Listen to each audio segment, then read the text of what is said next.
Okay, back to the Holy Roman Empire. We are now into our time period. We're at 1668, and a book is published, authored by the impressively named Hans Jakob Christoffel von Grimmelshausen. Whoa. Yes. It's called The Adventures of Simplicius Simplicissimus, and it is considered one of the great picaresque novels. Are you aware of picaresque novels? No. It's like the life of someone travelling around, like Don Quixote is a picaresque novel. Oh, okay. That's cool. I didn't know that was a genre. Ah, yes. They believe it made its first appearance at the Frankfurt Spring Book Fair of 1668. Interesting point. There is still a Frankfurt Book Fair, world-famous book fair in Frankfurt. Wow, it's been going for that long. I guess, yeah. It went through 5 editions. It was very popular. At least 2 of them went into a second printing. So a bunch of people read this. It was pretty popular and is considered the greatest German novel of the 17th century. What's it about? Well, that's an excellently timed question. It's the story of a humble man. Well, he's humble at the start, Simplicius, and his life. But it's also a story of the 30 Years' War. So we're interested in it because of what it tells us about how the war was perceived, I guess. So it's a story of a man to whom things happen, really. He didn't plot his own life story. He's carried on the winds of events, and most of these events are war-related. So this is a fictional story? Yes, absolutely. It's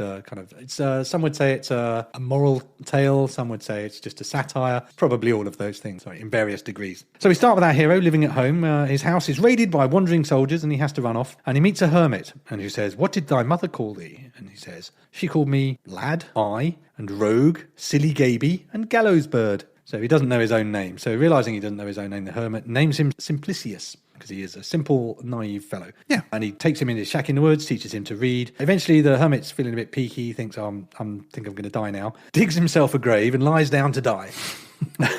Which is slightly unsettling. That's how I'm going to go out. He leaves Simplicius with this bit of wisdom. He exhorted me I should at all times beware of bad company, for the harm of that was unspeakable. Of that he gave me an example, saying, if thou puttest a drop of malmsey into a vessel full of vinegar, malmsey being wine, into a vessel full of vinegar, forthwith it turns to vinegar. But if thou pour a drop of vinegar into malmsey, that drop will disappear into the wine. That's quite funny. You got to be careful who you hang out with is the lesson here. Yeah. So the hermit's dead because he just went, I'm going to die now, and lie down and die. Who? Digger Gravius?